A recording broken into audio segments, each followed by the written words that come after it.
Break के बाद आपका एक बार फिर बहुत बहुत स्वागत है। वक्त है मॉर्निंग स्पेशल का और इसमें हम बात करेंगे नोटबंदी की।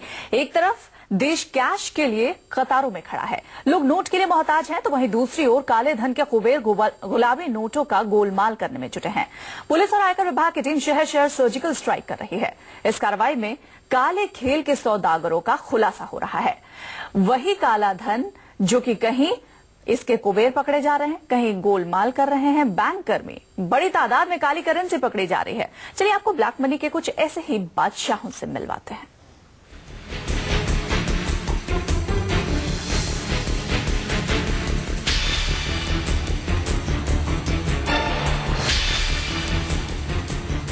कैश की किल्लत से पूरे देश में हाहाकार मचा है।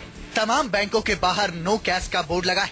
एटीएम आउट ऑफ ऑर्डर है। ऐसे में सवाल उठ रहा है कि आरबीआई नोट छाप रही है, बैंकों को भेज रही है, तो पैसे जा कहां रहे हैं? इस सवाल का जवाब ये तस्वीर दे रही है। पुलिस और आयकर विभाग की टीम शहर शहर काले धन के खिलाफ सर्जिकल स्ट्राइक कर रही है। एक के बाद एक गुलाबी नोटों के गैंग का, खोटों के गैंग का खुलासा हो रहा है।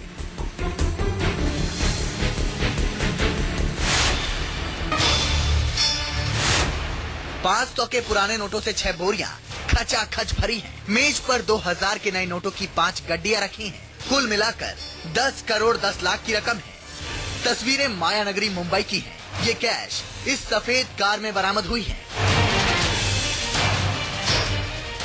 तिलक नगर पुलिस को खबर मिली थी कि 10 करोड़ की रकम कार से पुणे लेकर जाया जा रहा है। इसके बाद घाटकोपर में पुलिस ने ये रुपए जब्त कर ली। 3 लोग गिरफ्तार किए गए हैं। आरोपियों का कहना है कि ये रुपए बैद्यनाथ अर्बन कोऑपरेटिव बैंक के हैं। इसे पुणे के एक ब्रांच से लाया जा रहा था।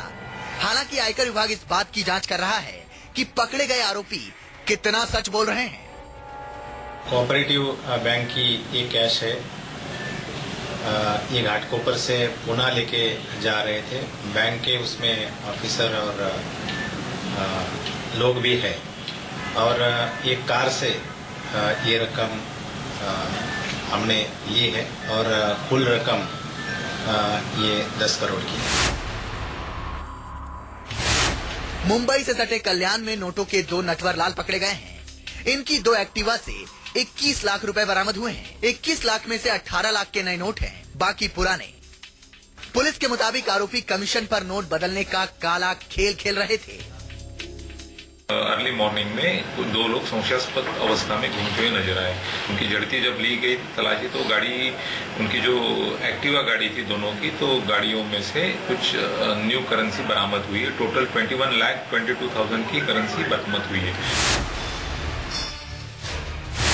महाराष्ट्र के वाकड़ में पुलिस ने एक कार से 67 लाख रुपए जब्त किए हैं।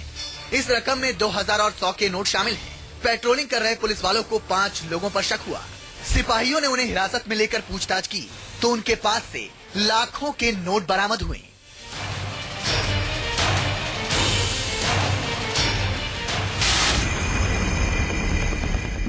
$7,35,000 रुपए की नई करेंसी उत्तराखंड की राजधानी देहरादून में जब्त की गई है। लखीबाग इलाके में मौजूद एक ठिकाने पर पुलिस ने छापा मारा, जहां से नोटों के साथ 4 आरोपियों को गिरफ्तार किया गया। पकड़े गए आरोपी देहरादून के ही रहने वाले हैं। ये लोग 25% कमीशन लेकर नोट बदलने का गोरख धंधा कर रहे थे। आयकर विभाग की टीम इनसे पूछताछ में जुटी है। लोगों के द्वारा कमीशन बेसिस पे पुराने नोटों को नए नोटों में एक्सचेंज करने का काम किया जा रहा है। तो इस सूचना पे 4 लोगों के विरुद्ध कार्रवाई की गई है और इसमें फिलहाल इन लोगों को पूछताछ के लिए थाने पे लाए। इनसे 7,39,000 रुपए की नई करेंसी बरामद हुई है और उसके विषय में संबंधित विभाग को भी सूचना कर दी गई है और जो भी आवश्यक विधिक कार्रवाई होगी अमल में लाई जाएगी। ये तस्वीर पिंक सिटी जयपुर की है, जहां विद्याधर नगर एटीएम से 2 व्यापारियों को 35 लाख रुपए के साथ गिरफ्तार किया गया है। इन नोटों में ज्यादातर 2000 के नोट हैं। व्यापारियों से पूछताछ हो रही है कि आखिर लाखों के पैसे इनके पास कहां से आए।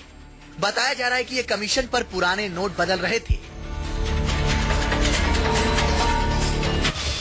ये तो अभी ट्रेलर है, पूरी फिल्म अभी बाकी है। आयकर विभाग का सर्जिकल स्ट्राइक जारी है। आने वाले दिनों में काले धन के एक से बढ़कर एक कुबेर बेनकाब होंगे। ब्लैक मनी के तमाम तहखानों का खुलासा होगा। Bureau report, news 24। अब आप ये सोच रहे होंगे कि कैश की किल्लत के इस दौर में काले धन को गुलाबी बनाने का सिस्टम क्या है, कैसे पुराने नोट लाकर धन कुबेरों ने उन्हें नए नोटों में बदल लिया, बैंकर में किस तरह इस पुराने नोटों को नए नोटों में बदल देते हैं, लिखा पढ़ी कैसे होती है। आइए हम आपको समझाते हैं गोरख धंधे के अंदर की प्लानिंग क्या होती है।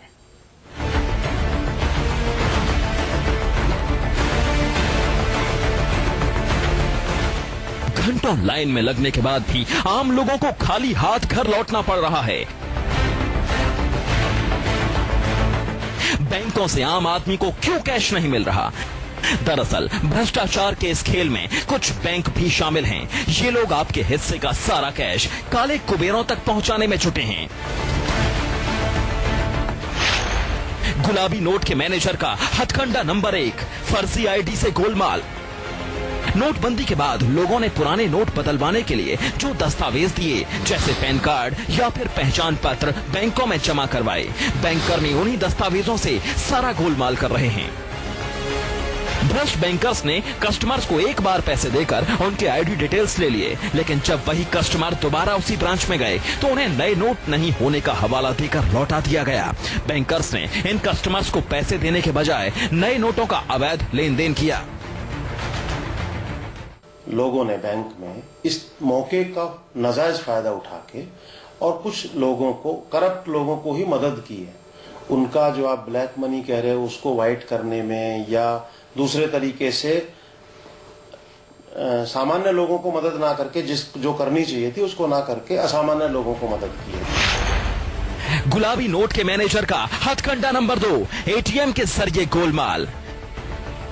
नोटबंदी के बाद से कुछ एटीएम में अभी भी नए नोटों के हिसाब से कैलिब्रेशन नहीं हो पाया है। इन्हें एटीएम के जरिए काले धन को सफेद बनाने का खेल खेला जा रहा है। ईडी, आईटी और सीबीआई की जांच से पता चला है कि बैंक कर्मियों ने इन बंद पड़े एटीएम के लिए भी बैंक से कैश भेजा, जो एटीएम में पहुंचने के बजाय किसी काले कुबेर तक पहुंच गया। गुलाबी नोट के मैनेजर का हथकंडा नंबर 3, जन धन खातों से गोलमाल। काले धन को सफेद करने के लिए बैंक ने इन लोगों के जन धन खातों का भी खूब इस्तेमाल किया। जांच से खुलासा हुआ कि हर बैंक में कम से कम 10 से 15% जन धन खातों का इस्तेमाल काले धन को सफेद करने के लिए किया गया। जनधन के अकाउंट है हमारे, उन जनधन के अकाउंट में फर्जीवाड़ा करके कुछ लोगों का पैसा जमा किया गया। बैंक मैनेजर, चूंकि जिन्होंने जनधन अकाउंट खोल लिया, जीरो बैलेंस अकाउंट है, उन्होंने कुछ करना तो है नहीं उस अकाउंट में, ना आज तक 1 साल हो गया, 2 साल हो गए, ना पैसे जमा करे ना निकाले। हैरत की बात यह है कि हर बैंक में कम से कम 10 से 15% जनधन खातों का इस्तेमाल काले धन को सफेद करने में हुआ। गुलाबी नोट के मैनेजर का हथकंडा नंबर 4, डिमांड ड्राफ्ट से गोलमाल।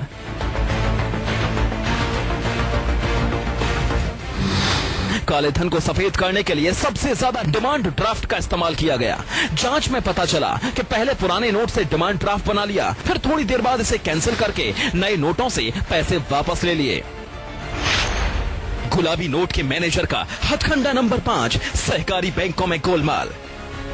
काले धन को सफेद करने का सबसे बड़ा गोलमाल ग्रामीण क्षेत्रों की सहकारी बैंकों ने किया।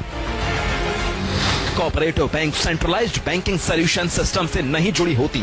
सहकारी बैंकों के मैनेजरों ने इसी बात का फायदा उठाया, पुराने नोटों से पुरानी तारीख में एफडी खोल दी।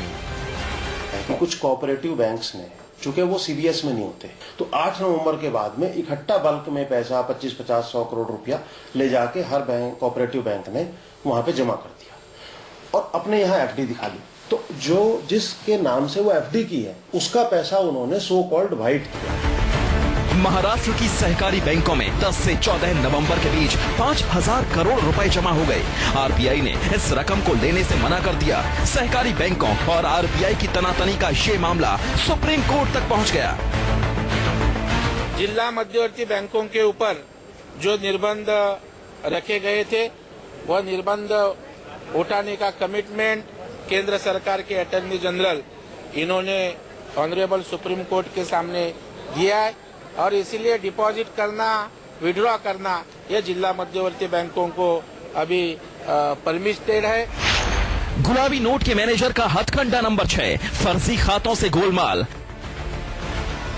नोएडा की सेक्टर 51 के एक्सिस बैंक की तरह कई बैंकों में फर्जी खाते का पता चला है। बैंकों ने कुछ लोगों के आईडी प्रूफ लेकर फर्जी खाते खोले और उनके जरिए बड़ी हेराफेरी की। हालांकि 8 नवंबर के बाद खोले गए नए खातों पर जांच एजेंसियों की पैनी नजर है, लेकिन all India bank officers association ने यह भी साफ किया है कि इस पूरे खेल में सरकारी बैंकों पर आरोप लगाना गलत है, जबकि पूरे खेल में ज्यादातर प्राइवेट बैंक शामिल हैं।